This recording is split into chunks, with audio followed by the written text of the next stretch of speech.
I'm Vin. I'm Sori. If you would like to get your song reviewed, dear listener, there's a filthy capitalist option. As Sori says, 125 gets you straight to the head of the line. You don't have to be a part of the alliance. You don't have to be part of the group. Wait a minute. And the biggest thing is you don't have to wait. You hop, skip, and jump right in front of everybody. 125 gets you there. You do that 3 times, and then get mashed down to the $75 rate for perpetuity. Yes! Also, there is a band review option. So if you've got a band and you're trying to get your band some exposure, hit me up at vinsori@gmail.com, and I'll show you the details about how to pull that off. You can also jump on Patreon, and there is a option on the tiers to be able to get your band reviewed. Obviously, we can't lie to you, so we can't guarantee a positive review. Get what you get. It's just rubbish. Rubbish. Rubbish. That's British for garbage. My favorite is a community option. $1 at the gate gets you in at Patreon. You get to join an alliance. The alliance joins their points together, and that helps determine what songs that we do. The alliances hang out on Discord. Message me on Patreon to get the link. And they do all kinds of other cool things. They do Minecraft, Dungeons and Dragons. Yeah. It's really a community within the community. Anybody can go on the Village, facebook.com/Vin and Sori. There's 160,000+ people on the channel. What's cool about the Discord is that it offers a real opportunity for community connection, friendship, that type of thing. And it's on Discord, so if you're not a Facebook person, it's for you. You start off at $1. Right. Plus you get exclusives. Sori and I are working on a song. So the first 15 seconds of that was on Patreon. Also, at $15 tier and above, when we actually debut the video, they're going to be there live with us. There you are, dear listener. Buy our merch. And the child shall lead them to buy our merch.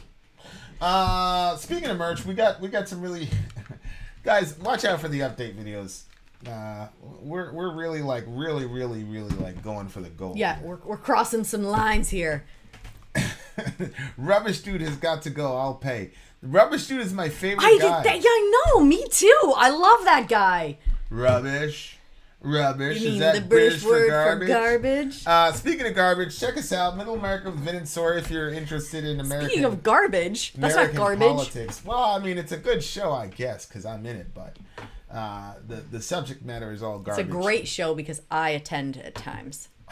The only reason Vin likes Neo is because they bought him Australian candies. That is not the only reason I like Neo, but it's a very important part. If you would like, dear listener, for me to like you, send me some candies.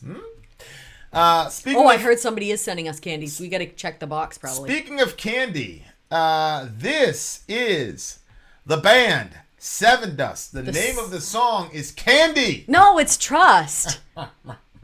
You don't trust me anymore. We don't. I just deceived you. Here we go. Trust Sevendust. From the album Animosity. Animosity. I like that.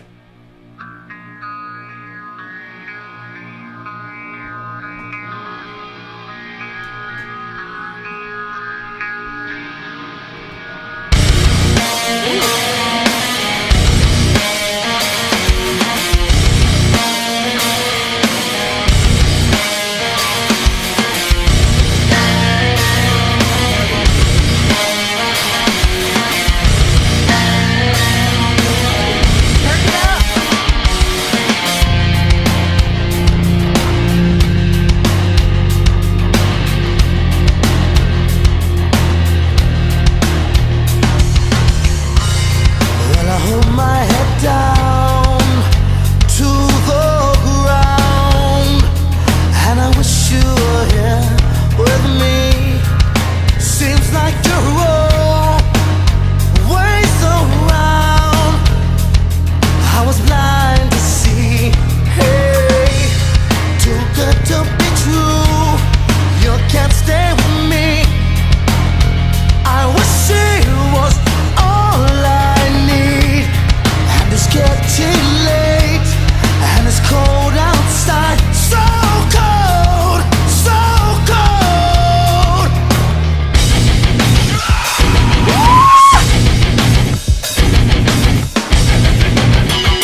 big hair.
Wow.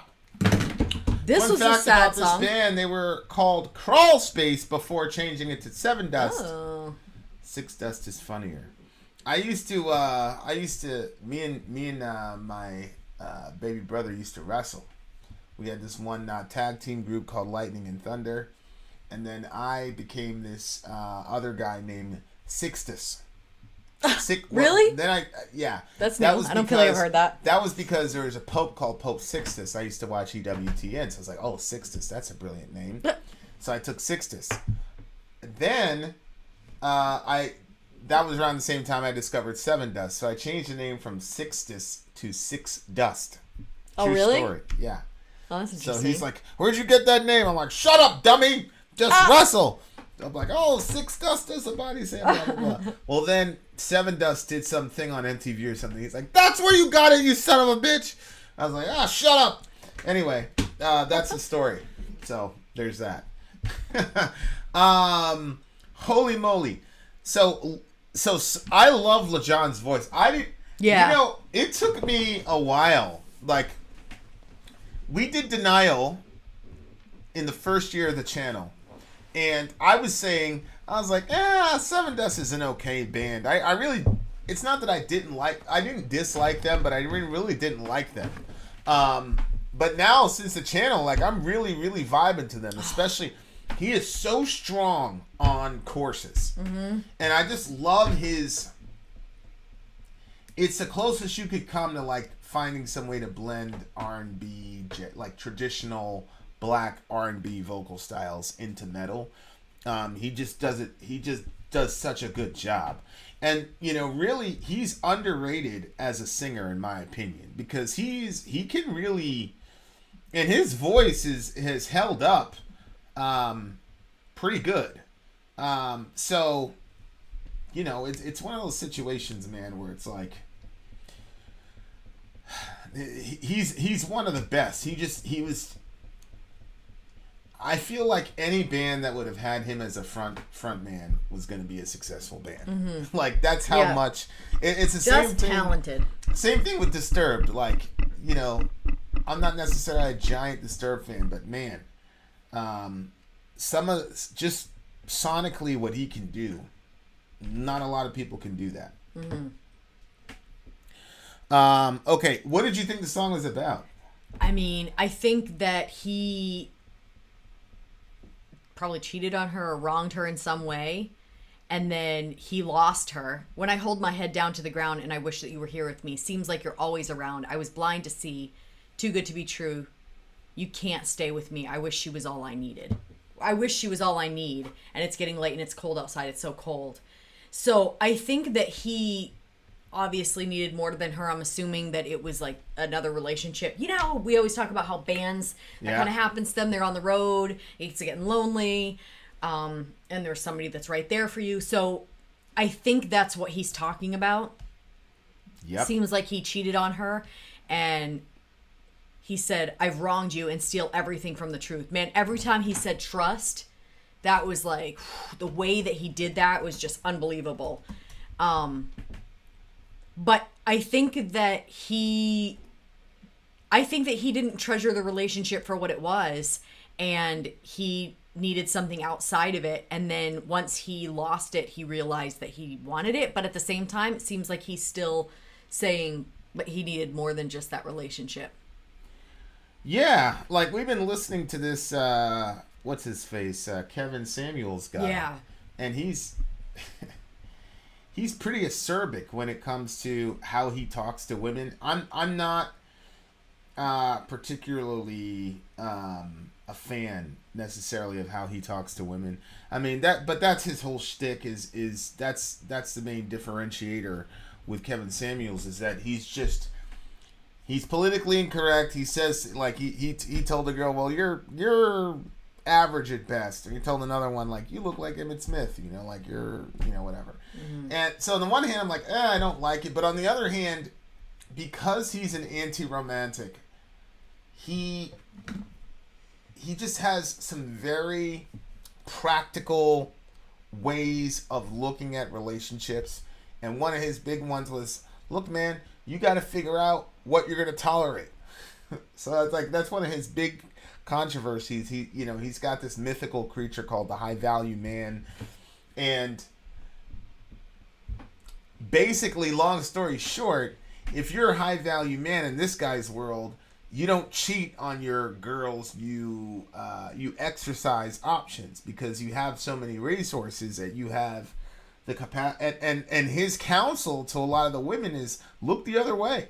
Like, that's what he says. He's like, listen, that's how men are. We're gonna go out and cavort, and if you have all those resources at your disposal, and you are read that way by women, then he's going to have so many options that it's, in his mind, it's unrealistic to expect a man who's a high value man to be faithful. So he tells these women to, hey, just look the other way. And it's like, it's mind boggling to me. Well, I don't agree with you. I don't think that's what he's saying. I think he's saying, if you are the type of woman that you're saying, look, I want to be with a high value man, then you're going to have to understand that he's going to exercise his options. Which means he's going to cheat on. I don't necessarily think he's promoting that as much as he's saying, look, ladies, like, if you're, this is going to sound so horrible, but let's say you're not a very attractive woman and you don't have a lot of things going for you, then why are you expecting to be able to get yourself a high value man when you're not a high value woman, as far as like what we're talking about? No. Because it seems to me like he's trying to say, hey, why don't you marry the plumber? Why don't you? No, but there's all these girls coming on to the girls who, I agree. So I don't think he's saying be happy. No, the girls who are married though to high value men. That's why he brought up Bill Gates. Oh yeah, well, he brought up Bill and Melinda Gates, and he said, look, the guy's a high value man. She knew that he was off with his jump off for 20 years or whatever, and she was okay with it, because when you're with a high value man, you just have to look the other way. That's what he was saying. So for him, most of the girls that call his show, he's like, you're not going to make the team. Be with the plumber. But to the girls that do make the team, the whatever, he's got Rihanna ranked over Beyonce, which is crazy to me. First of all, I'm not even going to get into that discussion. I think Rihanna's prettier. I don't know if you see them without makeup. I don't know any dude. It's weird because I don't know any dude who've been like, oh my God, Rihanna. I've never met a dude in real life. I've met a lot of dudes that fantasize about Beyonce. Right. I don't know any dude, but whatever. I don't know what his algo is. It's probably because of her age, honestly. He's got Rihanna at 10 and Beyonce at an 8. I don't know what his algorithm is. It doesn't really matter. But the point is, every time I hear a song like this now, I go, okay, like, I'm looking at it through multiple angles, because I'm as a Christian, I still have those traditional mores. You don't cheat on the girl. If you're gonna cheat on her, just end the relationship. Like, that's my thing. Just be done with the relationship. Don't cheat on her. But then so I'm looking at it through those glasses, and then the other glasses are, like, I'm looking at this through Kevin's lenses, and I'm like, he would have no need to sing this song if he adopted Kevin's mindset. I've wronged you. I stole everything from the truth, which I'm assuming that's what usually happens. So anytime you have infidelity, then lies follow. Could we find ourselves walking through a field with no solitude? But, like the only thing to where I go, okay, this relationship may survive is the fact that he said, I've wronged you. And that's, we had a debate about this, about saying I'm sorry versus I apologize.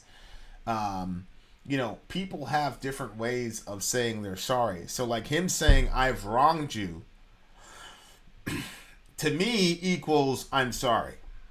Because the only value I see in an apology is simply the acknowledgement of wrongdoing, and then the request for forgiveness or a request to say, can we continue the relationship? I understand I've done this particular action that's injured the relationship.